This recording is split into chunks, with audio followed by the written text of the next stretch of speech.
Hello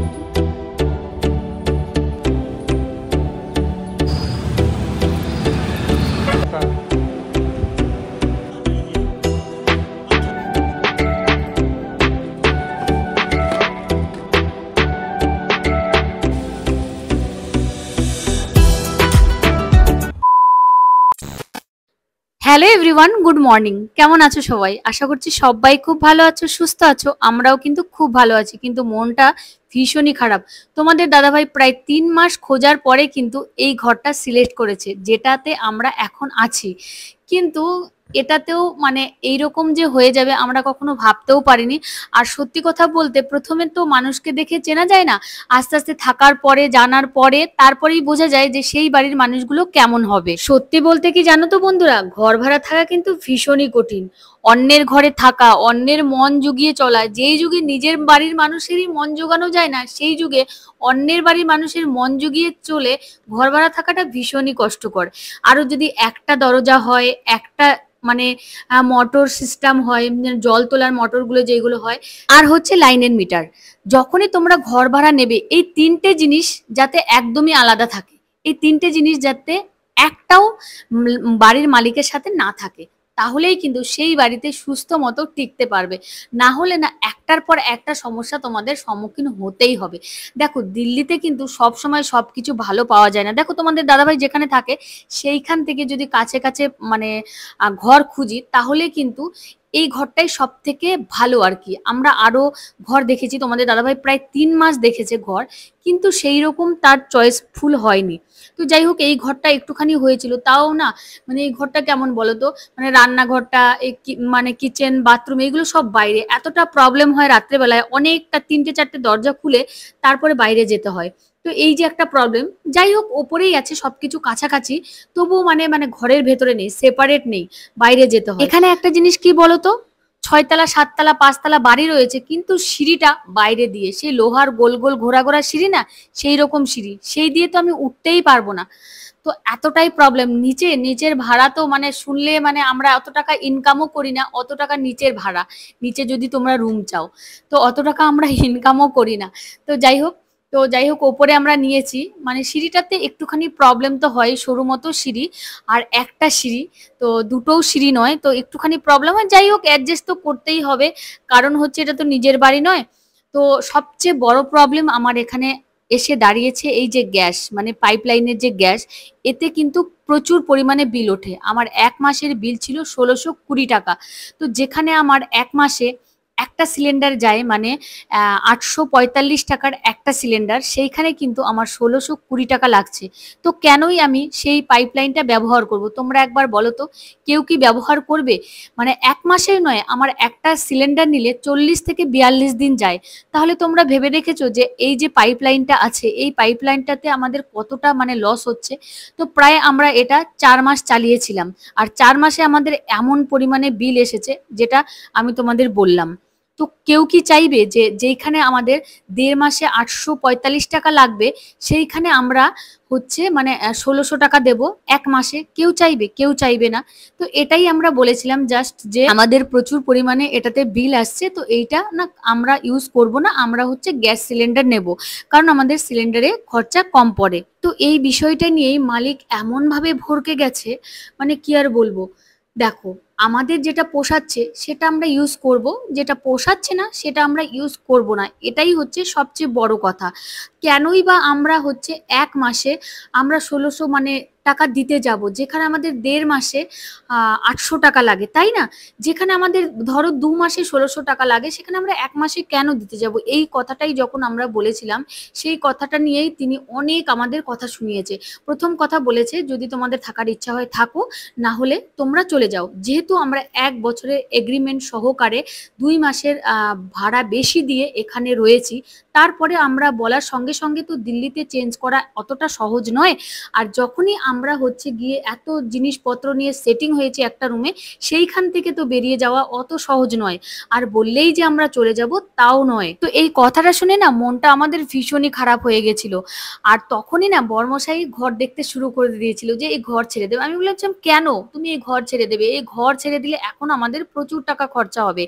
তো আমরা কি ব্যবহার করব না সেটা আমরা বলে দিয়েছি। আর আমরা এটাও বলে দিয়েছি যেহেতু আমরা ১ বছরের এগ্রিমেন্ট করে নিয়েছি, তো ১ বছর পরেই আমরা ঘর ছাড়বো। এর আগে আমরা ছাড়বো না।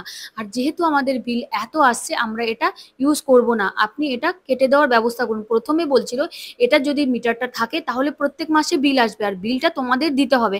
আমরা বলেছি যেহেতু আমরা এটা ব্যবহার করব না সেহেতু আমরা এর বিল দিতে পারবো না।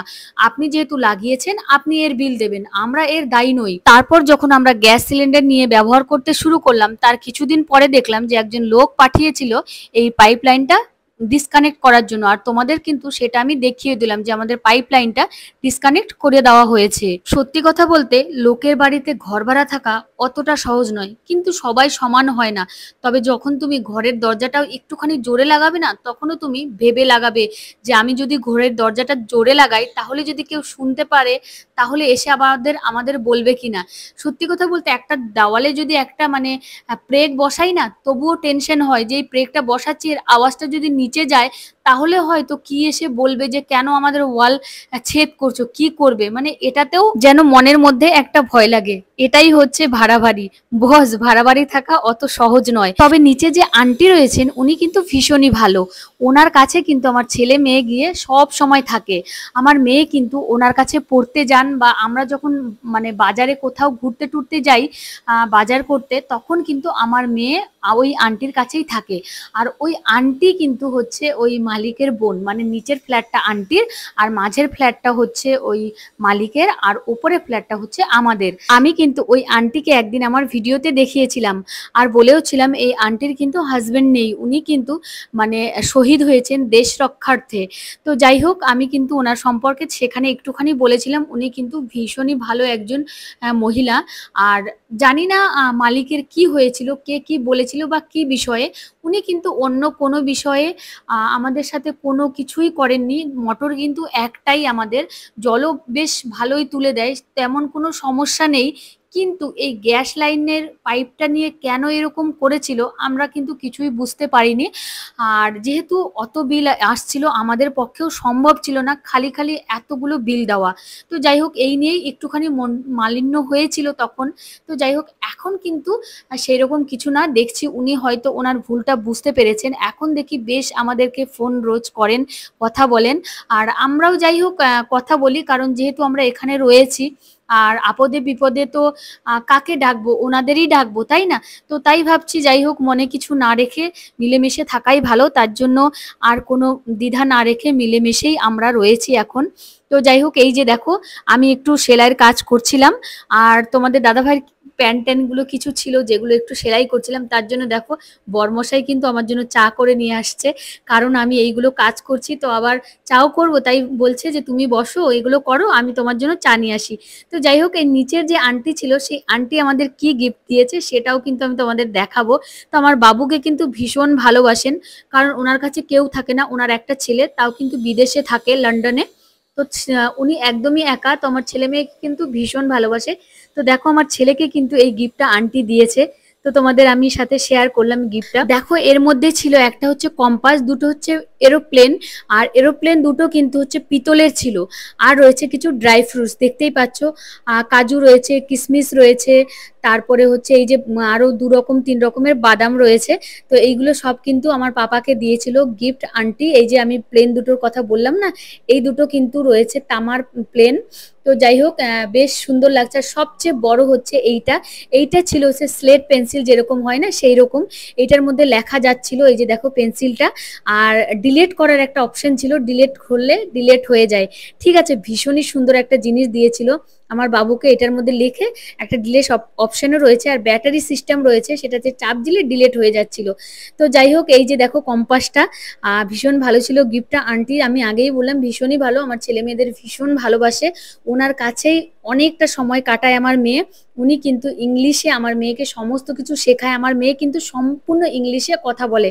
ওনার সঙ্গে থেকে আরো বিশেষ করে একদম ইংলিশটা ওর ক্লিয়ার হয়ে গেছে। আর এই ভিডিওটা কিন্তু অনেকদিন আগের ভিডিও ছিল। আর যখন আমরা কোয়ার্টারে এসেছিলাম তার 10 দিন পরের এই ভিডিওটা ছিল। আমি কিন্তু একদমই ভিডিও এডিট করছি না, আমার একদমই ভালো লাগছে না, আমি ভিডিও করছি না, একদমই করছি না। আমার ভিডিও করতে একদমই যেন কেন ভালো লাগছে না জানি না। আর এই গুড়টা কিন্তু আমি আন্টির কাছে রেখে গিয়েছিলাম আন্টির ফ্রিজে, কিন্তু আন্টি না মাঝে মধ্যে ফ্রিজটা বন্ধ করে দেয়। তো আর ফ্রিজটার নিচে একদম ছিল, তো ততটা কুলিং হয়নি, তার জন্য এটা গ্যাস হয়ে গেছিল। আর আমার ঘরে কিন্তু সারা বছর এই গুড় স্টোর করা থাকে।